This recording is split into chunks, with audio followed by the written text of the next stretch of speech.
This is a Sports Catastrophe production. Hey there, ho there, it's Jeff Cutter Diamond welcoming you to another Sports Catastrophe birthday boy. And this birthday boy on August the 9th is a American hockey star.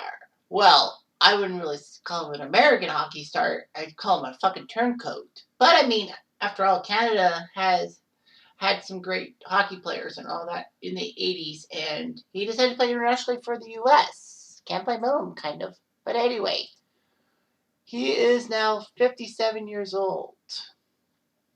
He formerly played for the Calgary Flames, the St. Louis Blues, the Dallas Stars, the Detroit Red Wings, and the Phoenix Coyotes between 1986 and 2005. He's the executive vice president of the St. Louis Blues, and he has the fourth most goals in NHL history with 741, and also has scored 50 goals in 50 games. One of only 5 players to do so. Won 2 Cups in 99 and 2002. Of course, you can see who it is. It's Brett the Hitman Hall. So Brett Hall played college hockey for the Minnesota Duluth Bulldogs and did well. He scored another 50-goal season with the AHL's Moncton Golden Flames and had 5 NHL seasons of at least 50 goals in a row. In 91, he scored 86 goals, which was third behind only Wayne Gretzky's 2 appearances. Hall obviously won the Hart Trophy as the MVP. Hall actually had dual citizenship in Canada and the U.S. He was eligible to play for either Canada or the U.S. internationally and decided to choose the American team, helping them win the 96 World Cup of Hockey. He's in the Hall of Fame in 2009, joining Father Bobby, and his number 16 has been retired by the Blues. So anyway, Hall is one of several kids by Bobby Hall. Well, he has 3 brothers, Bobby Jr., Blake, and Bart, and his half-sister, Michelle. Bart actually played in the CFL. Didn't know that. Of course, Brett's famous uncle, Dennis, was Bobby's brother. Hall's early life was basically in Illinois because of his father playing for the Blackhawks, and then moved back to Canada when Bobby signed with the Winnipeg Jets in 1972 for the WHA. He actually played in the famous Quebec International Pee Wee Hockey Tournament in 1977. Brett would move to Vancouver with his mom and a couple of siblings before his parents were divorced in 1979. And Hall did not seem to be close to Bobby following the breakup. He was a pudgy, fun-loving, music-crazed bum. He was actually eligible for the NHL draft in 1982, but because he was in the juvenile league, nobody wanted him. He couldn't get into the junior team. So he would finally get to the junior tier 2 British Columbia Junior Hockey League with Penticton. And it was passed over in 1983 entry draft. But Hall was eligible again in 1984. And the Flames decided to pick him in the 6th round of the famous 1984 NHL draft, 117th overall. Of course, Hall had some problems and all that. Well, he played a few years for Minnesota Duluth in college and then decided to turn professional following his sophomore season. Hall played in 2 Stanley Cup final games against the Habs in 1986. And then the Flames decided to give him to the AHL, obviously. He played in 5 regular season games and 4 playoff games. Well, he scored 2 playoff goals. He needed to work on his conditioning, and Calgary decided to trade him to St. Louis for the want of Rob Ramage and Rick Walmsley. So Hall had a problem. He had poor skating and inattention to his defensive responsibilities. Hall had to improve his condition, even though he led the Blues in goals in 1989. But he had improvement in his skating. And the best news for Hall was that Adam Oates was acquired over the summer in 1990 to join Brett Hall on the top line. Oates would be a basic passer of the puck to Hall with him scoring. Hall scored 228 goals in the 1990, 91, and 92 seasons, the second highest three-season total of any player in NHL history, behind Gretzky's 250 tallies from in the 82, 83, and 84 season.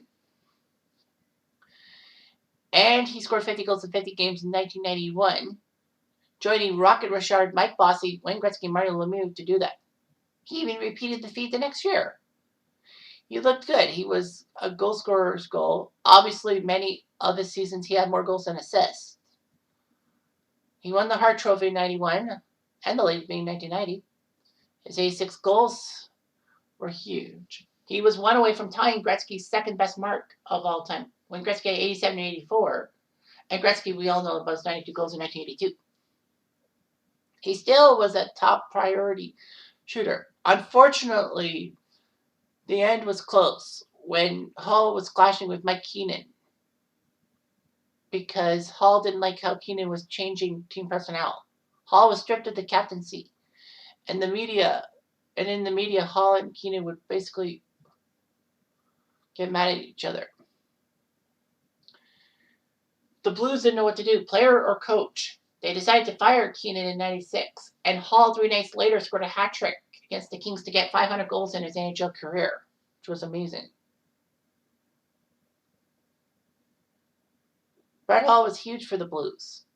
At the end of the 98 season, he was an unrestricted free agent and rejected a 3-year, $15 million contract with St. Louis because the team didn't want to give him a no-trade clause. So he decided to sign for 3 years, $17 million with Dallas. Kind of awkward in a sense. However, he did help Dallas in the 99 season, despite having a groin injury for many of the years. And he helped Dallas take care of business in the Stanley Cup Finals against the Buffalo Sabres, albeit controversially. Everyone knows about the skid in the crease goal to win Game 6 of the Stanley Cup Finals and the Cup itself. It was hard pressed. The Sabres protested the goal because NHL rules at the time said a player could not score a goal if any part of his body was within the goal crease, and the whole skate was in the crease. However, the NHL ruled that he had possession of the puck prior to entering the crease, which meant the goal was legal. League officials stated that the scenario was addressed in a memo sent to the officials before the start of the playoffs. Buffalo obviously didn't get the memo and all that.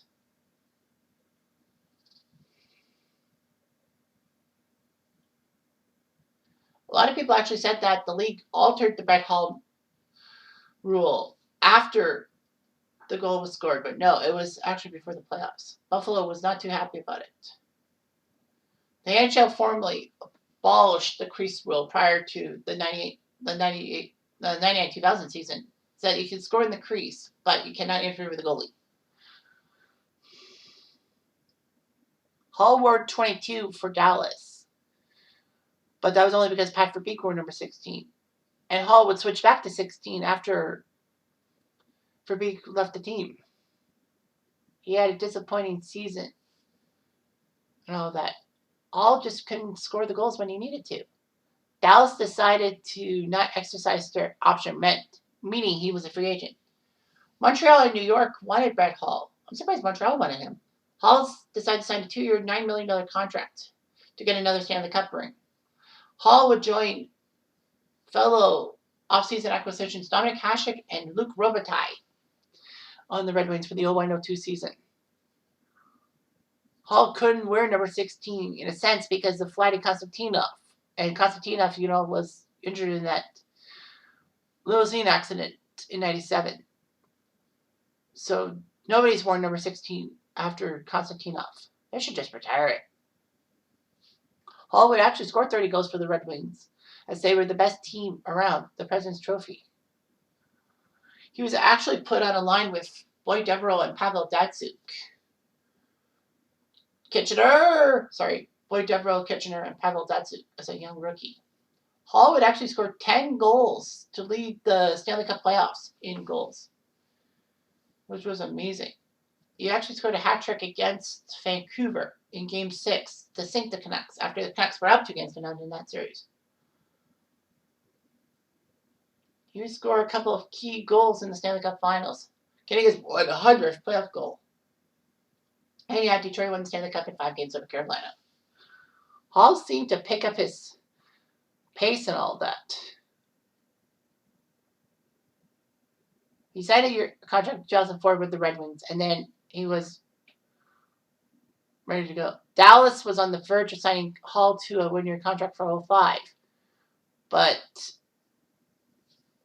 Hall decided to sign for the Phoenix Coyotes, the spiritual ancestor of his father's team, the Winnipeg Jets. Of course, he lost the first year of his contract because of the labor stoppage. Hall wanted to wear number 9 in honor of his father, which was weird because the Coyotes did retire number 9 for Bobby Hall. The Coyotes franchise honored the Jets' retirement numbers. And Bobby did request that the team retire his number 9 and allow his son to wear it. Unfortunately, Hall, after 5 games and not doing so well, decided to retire.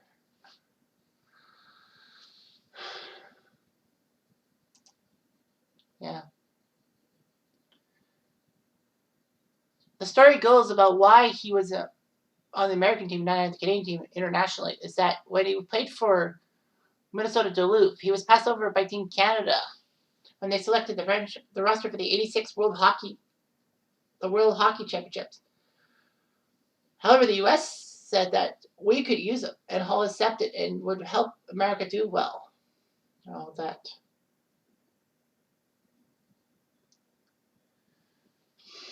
Of course, Hall got a lot of anger towards him at the '96 World Cup of Hockey because fans yelled at him and saying traitor because he traded Canada. Hall would help U.S. do well, especially in the 2002 Olympic Games when they took silver to Canada. He was co-general manager of the Dallas Stars for a while. But they made a good trade getting Brad Richards from Tampa Bay for Mike Smith and other pieces. And the Stars went to the conference final for the first time in 8 years.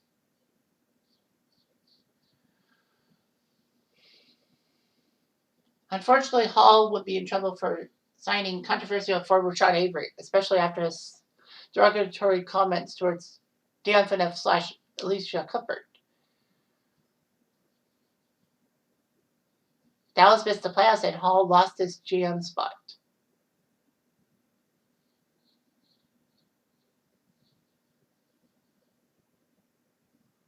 So Brett Hall would actually lead the crowd in a drunken ramble after the Blues won the Stanley Cup. So that's what he's known for. He has 3 children by his first wife, Allison, his son Jude, and daughters Jade and Crosby. Jude actually attends St. Olive College and Jade attends Colgate. Hall lives with his second wife, Darcy.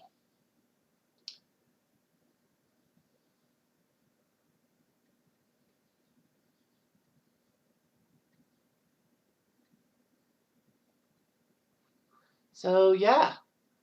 His career, 741 goals, 650 assists, 1,391 points in 1,269 regular season games. In the playoffs, 103 goals in 202 games. Up in the U.S., out internationally. Yeah, Brett Hull is an icon. The weird thing is, I actually, for some strange reason, it came to me, but I actually bought his autobiography for my good buddy Bill Lang. All that. Bill, I thought, was not happy with it because he said about the autobiography and said some negative things. And I'm like, oh crap, what am I going to get him for his birthday now? But I'm like, it's too little too late. He can always just donate it to someone else. I don't give a crap. But no, Bill was just frustrated he can't find the autobiography anywhere. I'm surprised he does. Go online and check. But yeah, I got it for him online. So yeah, great times ahead for Brett Hall. He was okay and all that, but he was American. What can you do? Anyway, I'm Jeff Dynado.